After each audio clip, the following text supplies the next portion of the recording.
Hey guys, and welcome back to Mad About Skin. Growth factors are the hottest skincare ingredient of the moment, with so many people looking to incorporate them as part of their day-to-day skincare routine. Growth factors bring so many different benefits to the skin, from increasing collagen and elastin production, minimizing fine lines and wrinkles, and even helping to suppress the rate of inflammation and hyperpigmentation. So it's not hard to see why they're so popular. But with so much choice when it comes to choosing a growth factor serum, it can seem a little bit overwhelming. Well, in today's video, I thought let's do a side-by-side comparison of my top 2 budget-friendly growth factor serums, so we can ask once and for all, what is the world's greatest anti-aging skincare serum of 2025? Sit back, relax, and let growth factor battle commence. Now, before we get into today's video, I would love to know which of these 2 serums is the winner in your eyes. Are you Team Stratia or Team The Ordinary? Let me know in the comments section below. If you think The Ordinary offers the very best growth factor serum, leave hashtag The Ordinary as your comment. If you think Stratia offers the best, leave hashtag Stratia. And that way, we can kind of use it as a poll of the Mad About Skin viewers to see which really is the best in class when it comes to anti-aging in 2025. Whatever your thoughts on these 2 products, if you want to see more content like this, where we do like head-to-head battles of some of the best drugstore skincare, let me know by reaching down and giving this video a big thumbs up and a like. Here on Mad About Skin, I never do sponsorships or paid partnerships because I think by turning down that coin, it just helps me to retain my independence. So if you want to support me as a sponsorship-free content creator, like I said, leaving a like on any video you enjoy is the very best way of doing it. Now, I think we've got a lot to get through in today's video, so let's cut that waffle and delve straight on in. So I probably just gave it away as to which 2 serums are doing battle. We've got the new The Ordinary GF 15% solution, their new growth factors serum, versus the Stratia Interface serum, a product which has been on the market for 2 or 3 years now. Both of these products combine growth factors as their key ingredients, alongside some other benefits. They both claim to be able to boost collagen and elastin production, smooth out the skin, and deliver great long-term anti-aging. But which of these 2 really is the best? I've been using them both on a consistent basis over my growth factors journey, which has probably taken place over the last 12 to 18 months. Because I've used these consistently, I can definitely speak to their long-term benefits, which is why I've chosen these 2 specifically to kind of do battle today. The fact that they're beautifully drugstore and affordable just makes this even more amazing, and so that was my rationale for choosing these 2 products. We're going to do a side-by-side under various different categories, and at the end, I'm going to share with you what I think is the best of the best when it comes to affordable growth factors serums. So let's start out with The Ordinary, the newest launch into the growth factors market, and honestly, I think one of the reasons why growth factors are such a hyped skincare ingredient right now. Where The Ordinary leads, lots of other brands follow, so expect to see a lot more growth factor skincare options in the next year. So this retails here in the UK for around £15, and that's for a 30ml serum. You get a 15% concentration of growth factors in here, and that really is the core of this formulation. There's not a whole lot else going on, but honestly, with a high concentration of growth factors, there doesn't really need to be. You've got multiple different forms of growth factors, so you're getting quite a nice formulation to give you a breadth of results and outcomes when it comes to anti-aging. The Stratia Interface, on the other hand, same volume of product and retails for something in the region of around £20 here in the UK. So still super affordable, but slightly more expensive than The Ordinary. This actually comes in a more cream-based formulation rather than the true serum that The Ordinary one is, and this actually uses those growth factors alongside other peptides to have a more comprehensive formulation. I've linked both of them down in the description box below, so when you've worked out which you think is right for your own skincare routines, if you want to buy either of them, like I say, they're linked for your convenience down in the description. So let's start with price point. So The Ordinary, as I said, slightly cheaper than Stratia, but there's not a whole lot in it, and honestly, both of these are drugstore and affordable when you consider that they're growth factor serums. Growth factors generally command a higher price point when it comes to formulating with them, so being able to bring both of these in under £20 I think is really amazing, and props to both of the brands for being able to do that. When it comes to pricing, obviously The Ordinary has to win. It's the cheaper of the 2 and both will give very similar outcomes, so if you're on a really tight budget, The Ordinary is where it's at. However, price is just one factor that we're going to look at, and I really want to come on to a more in-depth analysis of the results, the formulation, and all that good stuff. And that's really where I think the differences lie in these products.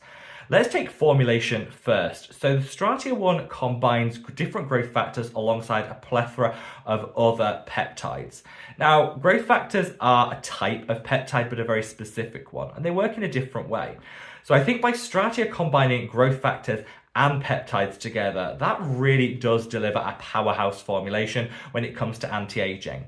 The peptides that they've chosen as well are really clever. It really shows that they've chosen quality over quantity in this serum, really delivering the peptides that are going to have the maximum impact when it comes to boosting collagen, firming the skin, tightening and lifting everything. I honestly think it's hard to fault this formulation when you look at the Stratia. This to me is absolute perfection.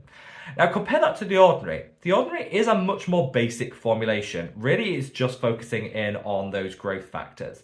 Now you have 3 different types of growth factors, which is nice, each one doing something slightly different, but you don't have any other additional peptides alongside that.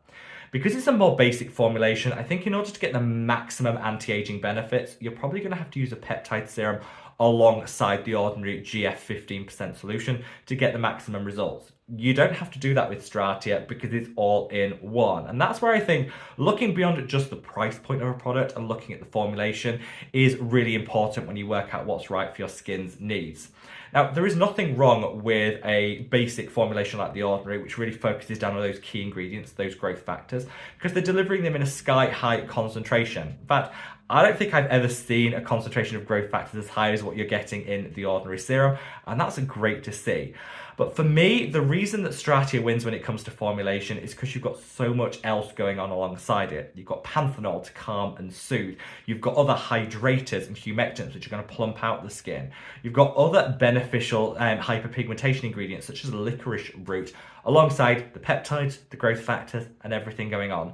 For just roughly £5 more, you're basically getting a 3-in-1 serum with the Stratia, which is why, for me, it wins on formulation every single time. An absolute stunning product that, yeah, for me, I've always been impressed with how they managed to deliver all of that for that price point. Now, with the Ordinary winning on price, Stratia winning on formulation, let's take a look at the overall experience of using the product. Now, I don't actually have the Stratia with me today. I've used it extensively over the past 12 months, but recently I've been using the Ordinary one, trialing out to see what results I get.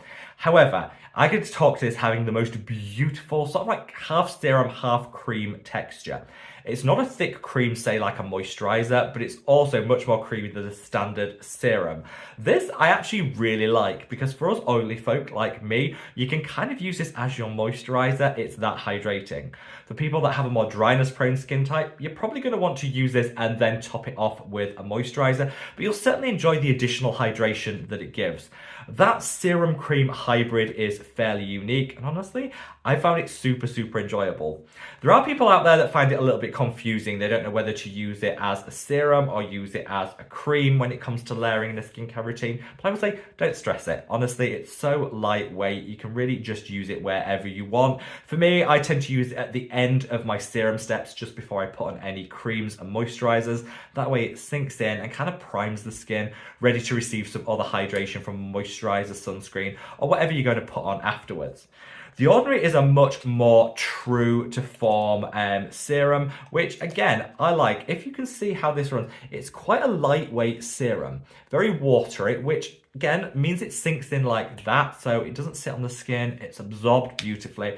And whilst it's not as hydrating as the Stratia one, I think people that have a lot of steps in their skincare routine, multiple serums, will enjoy the Ordinary one more because it just sinks in so quickly. You can it helps you speed through your skincare routine, adds a touch of additional hydration, but allows you to get those growth factors without really laying heavily on the skin.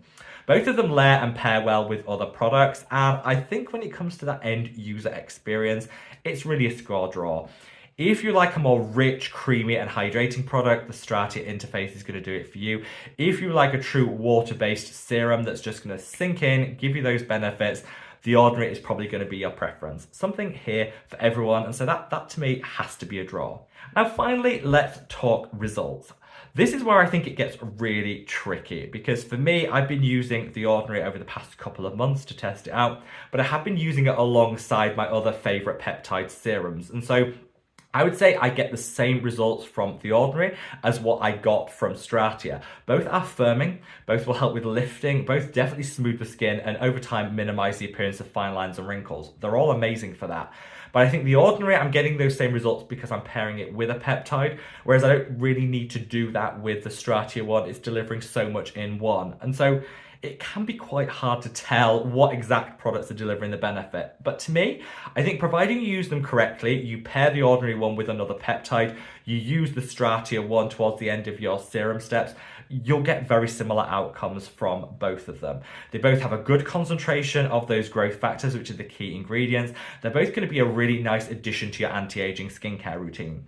But I think because you can kind of get it all in one, in this category, I am just going to give it to Stratia because that ease of application, the fact that you can help streamline it into your skincare routine and cut down on the number of steps, for me, is absolute perfection. So if I had to choose between the Ordinary GF 15% solution and the Stratia Interface serum, when it comes to the best anti-aging growth factor serum of 2025, I think it has to go to Stratia. Do you guys agree? Have you used both? What's your side-by-side comparison? Sound off in the comments section below. I can honestly say there isn't really much between them. It will come down to personal preference, budget, and of course availability. The Ordinary is available globally. Stratia is a little bit trickier to get your hands on, but I would say if you can get the Stratia one, I think it does just pip The Ordinary to the post in terms of performance, the way it feels on the skin, and the fact that you're getting so many different ingredients as part of that price point. That's my hot take. What's yours? Sound off in the comments section below and let me know, if you were to run this battle, which one would you pick? Are you team Stratia or team The Ordinary? Sound off now. And let me know, are there any other side-by-side comparisons you want to see as part of this series? I'd love to know. But no, wherever you are in the world, guys, stay safe, stay well, and love your skin. Take care. Bye.